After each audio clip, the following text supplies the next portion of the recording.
Some the cupbearer and the baker. Some time later, the cupbearer and the baker of the king of Egypt offended their master. The king of Egypt, Pharaoh, was angry with his two officials, the chief cupbearer and the chief baker, and put them in custody in the house of the captain of the guard, in the same prison where Joseph was confined. The captain of the guard assigned them to Joseph,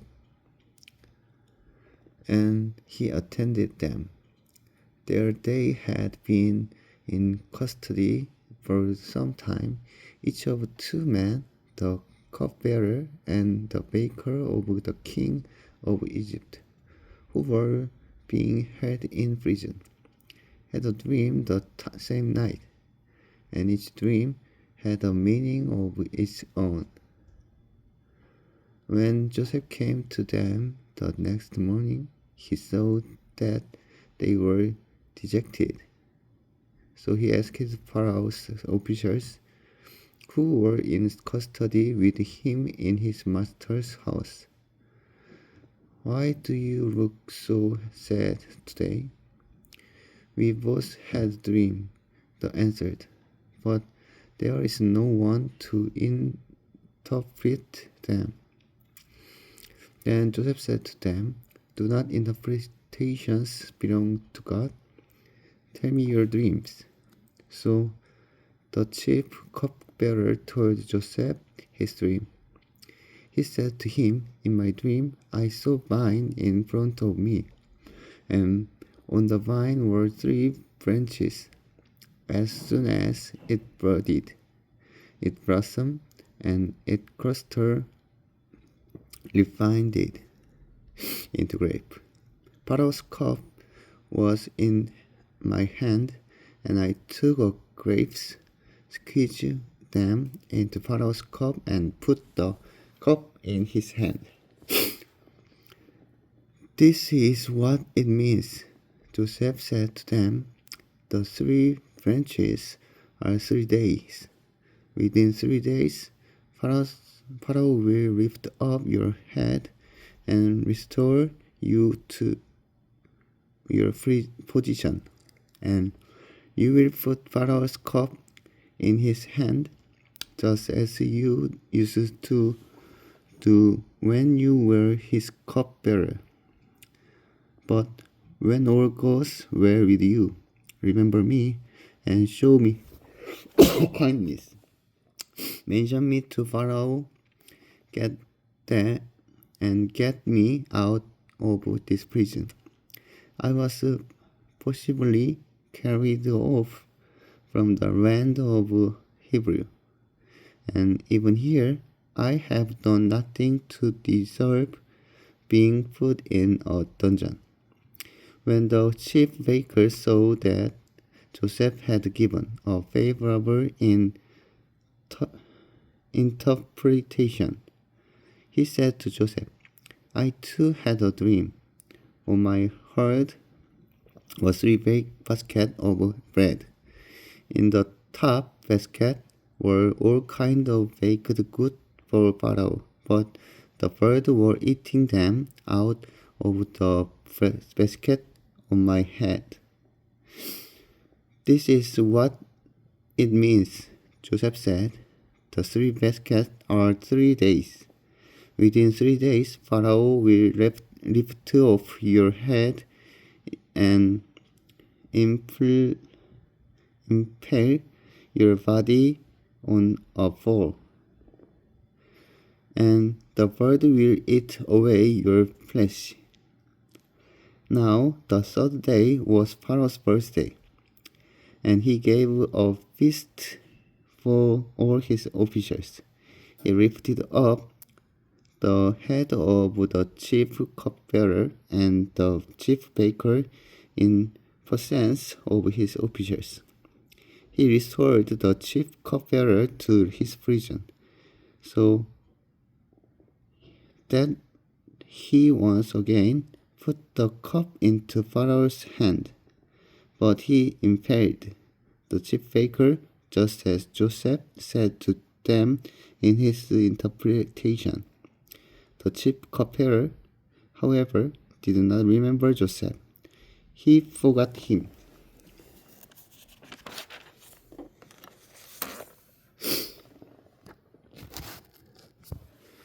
When 2 full years had passed, Pharaoh had a dream. He was standing by the Nile. When out of the river there came up 7 cows, sleek and fat, and they grazed among the reed. After them 7 other cows, ugly and ground, came up out of Nile and stood beside those on the riverbank. And the cow that were ugly and gaunt ate up the 7 sleek, fat cow. Then Pharaoh woke up. He fell asleep again and had a second dream. 7 heads of grain, healthy and good, were growing on a single stalk. After them, 7 other heads of grain sprouted, thin and scorched by the east wind. The thin heads of grain swallowed up the 7 healthy, full heads, and Pharaoh woke up. It had been a dream. In the morning, his mind was troubled. So he sent for all the magicians and wise men of Egypt. Pharaoh told them his dream, but no one could interpret them for him. Then the chief cupbearer said to Pharaoh, "Today I am reminded of my shortcomings. Pharaoh was once angry with his servant, and he imprisoned me and the chief baker in the house of the captain of the guard. Each of us had a dream the same night, and each dream had a meaning of its own. Now a young Hebrew was there with us, a servant of the captain of the guard. We told him our dreams, and he interpreted them for us, giving each man the interpretation of his dream. And things turned out exactly he interpreted them to us. I was restored to my position, and the other man was impaired." So Pharaoh sent to Joseph, and was quickly brought from the dungeon. When he had shaved and changed his clothes, he came before Pharaoh. Pharaoh said to Joseph, "I had a dream, and no one can interpret it, but I had heard it said to you that when you hear a dream, you can interpret it. I cannot do it." Joseph replied to Pharaoh, "But God will give Pharaoh the answer he desires." Then Pharaoh said to Joseph, "In my dream, I was standing on the bank of the Nile, when out of the river there came up 7 cows, fat and sleek, and they grazed among the reed. After them 7 other cows came up, scrawny and very ugly and lean. I had never seen such ugly cow in all my land of Egypt. The lean, ugly cow ate up the 7 fat cow that came up first. But even after They ate them. No one could tell that they had done so. They looked just as ugly as before. Then I woke up. In my dream, I saw 7 heads of grain, full of good, growing on a single stalk. After them, 7 other heads sprouted, withered and thin and scorched by the east wind. The thin head of grain swallowed up the 7 good heads. I told this the magicians, but none of them could explain it to me. The Joseph said Pharaoh, the dream of Pharaoh are and the same. God has revealed to Pharaoh what he is about to do. The 7 good cows are 7 years, and the 7 good heads of grain are 7 years.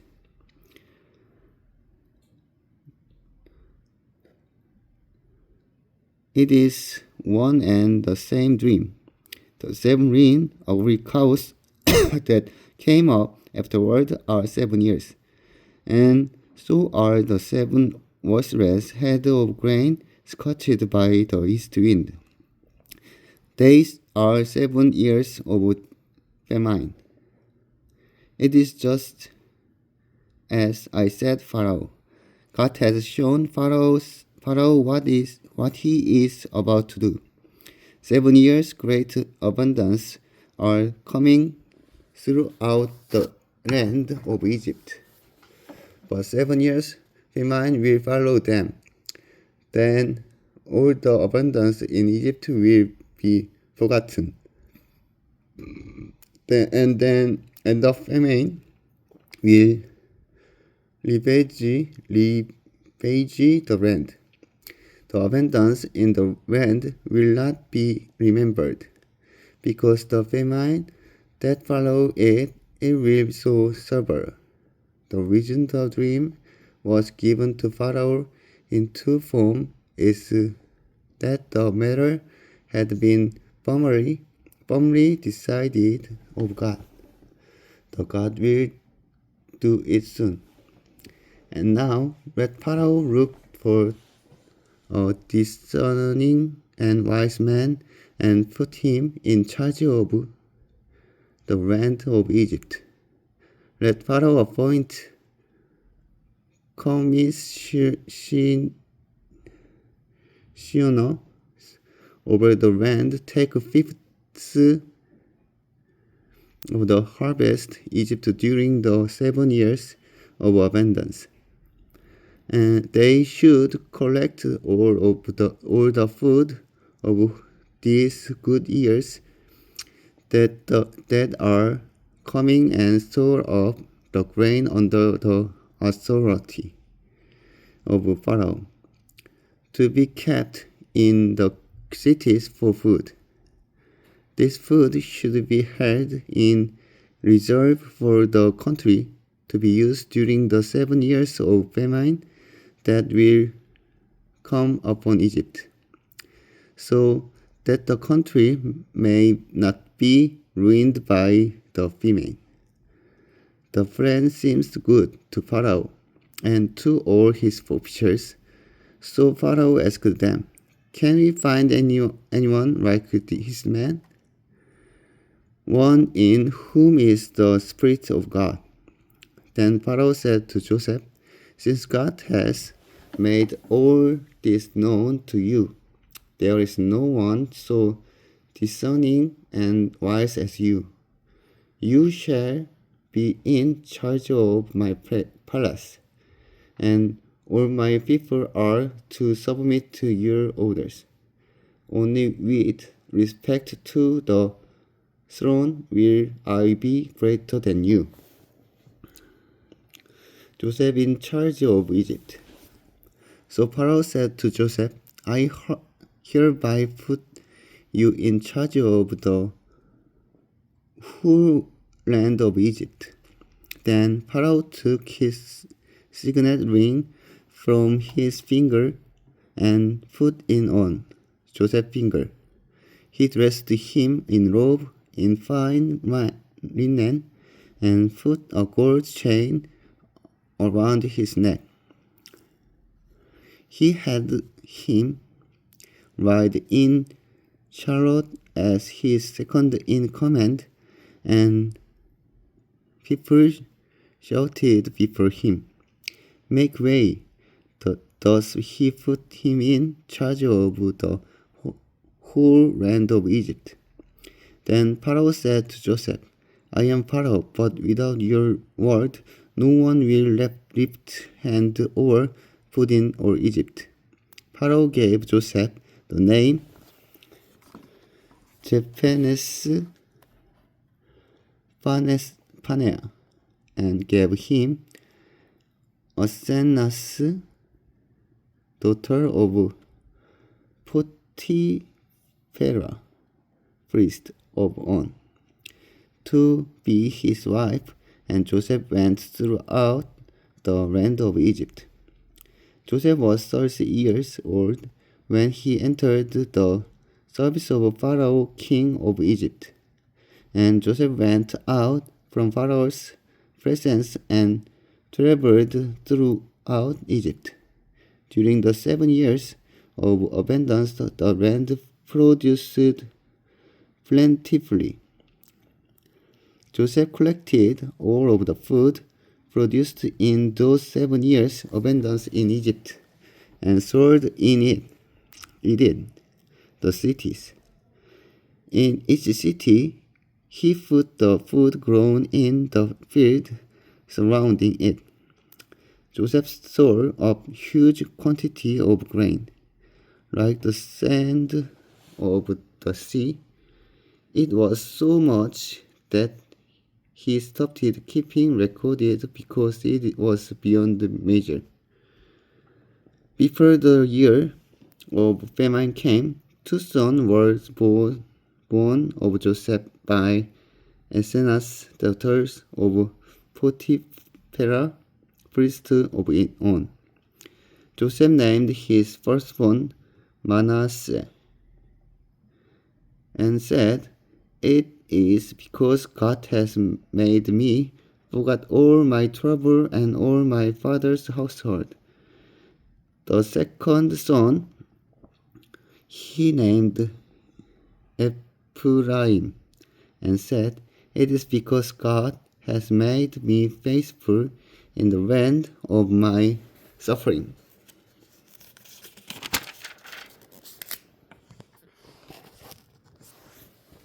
The 7 years of abundance, Egypt came to an end, and the 7 years famine began just as Joseph had said.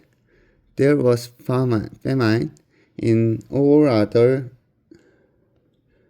land, but in the whole land of Egypt there was food. When all Egypt began to feel the famine, the people cried to Pharaoh for food. Then Pharaoh told all the Egyptians, "Go to Joseph and do what he tells you." When the famine had spread over the whole country, Joseph opened all the storehouse and sold grain to the Egyptians, for the famine was severe throughout Egypt, and all the world came to Egypt to buy grain from Joseph, because the famine was severe everywhere. Joseph's brothers go Egypt. When Jacob learned that there was grain in Egypt, he said to his son, "Why do you just keep looking at each other?" He continued, I have heard that there is grain in Egypt. Go down there and buy some for us, so that we may live and not die." Then 10 of Joseph's brothers went down to buy grain from Egypt, but Jacob did not send Benjamin, Joseph's brother, with the other. because he was afraid that harm might come to him. So Israel's sons were among those who went to buy grain. For there was famine in the land of Canaan also. Now Joseph was the governor of the land, the first person who sold grain to all age people. So when Joseph's brothers arrived, they bowed down to him with their face to the ground. As soon as Joseph saw his brothers, he recognized them, but he pretended to be a stranger and spoke harshly to them. "Where do you come from?" he asked. "From the land of Canaan," they replied, "to buy food." Although Joseph recognized his brother, they did not recognize him. Then he remembered his dream about them and said to them, "You are spies. You have come to see where our land is protected." "No, my lord," they answered. "Your servant has come to buy food. We are all the son of one man. Your servants are honest men, not spies." "No," he said to them. "You have come to see where our land is unprotected." But they replied, "Your servants were 12 brothers, the son of the man who live in land of Canaan. The youngest is now with our father, and one is no more." Joseph said to them, "It is just as I told you. You are spies. And this is how you will be tested. As sure as Pharaoh lives, you will not leave this place unless your youngest brother comes here. Send one of your number to get your brother. The rest of you will be kept in prison, so that your word may be tested, to see if you are telling the truth. If you are not, then as surely as Pharaoh lives, you are spies." And he put them all in custody for 3 days. On the third day, Joseph said to them, "Do this, and you will live. For I fear God. If you are honest men, let one of the brothers stay here in prison, while the rest of you go and take grain back for your starving household. But you must bring your youngest brother to me, so that your word may be verified, and then you may not die." These days proceeded to you. They said to one another, "Surely we are being punished because of our brother. We saw how distressed he was when he pleaded with us for his life, but we would not listen.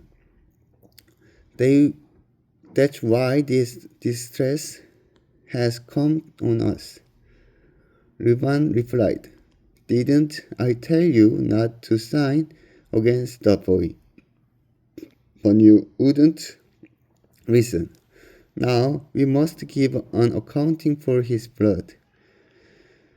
They did not realize that Joseph could understand him, since he was using an interpreter. He turned away from them and began to weep. But them came back and spoke to them again. He had Simon taken from them and bound before their eyes. Joseph gave others order to fill their bags with grain, to put each man's silver bag in his sack, and to give them provisions for their journey. And after this was done for them, they loaded their grain on their donkey and left. And the place where they spotted for the night, one of them opened his sack to get feed for his donkey, and he saw his silver in mouth of his sack. My silver has been returned, he said to his brothers. Here it is in my sack. Their hearts sank, and they turned to each other, trembling, and said, What is that? What is this that God has done to us? When they came to their father Jacob in the land of Canaan, they told him all that had happened to them. They said, The man who is Lord over the land spoke harshly to us and treated us as though we are spying on the land.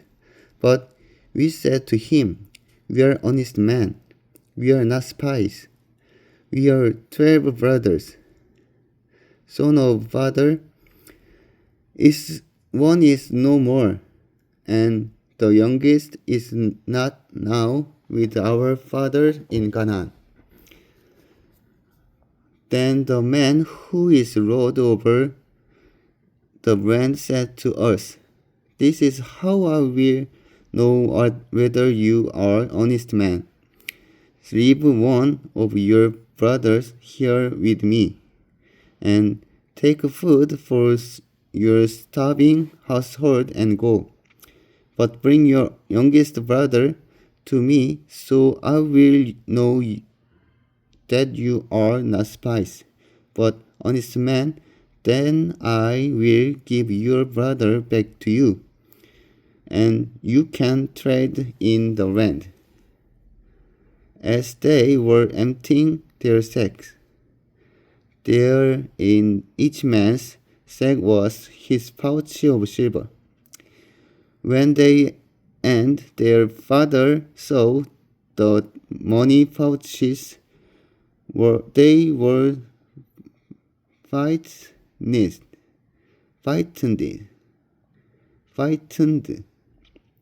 Their father Jacob said to them, You have deprived me of my children. Joseph is no more, and Simon is no more. And now you want to take Benjamin. Everything is against me. Reuben said to his father, You may put both of my sons to death, if I do not bring him back to you. Entrust him to my care, and I will bring him back. But Jacob said, My son will not go down there with you. His brother is dead, and he is the only one left. If harm comes to him on the journey you are taking, you will bring my gray head down to the graves in sorrow.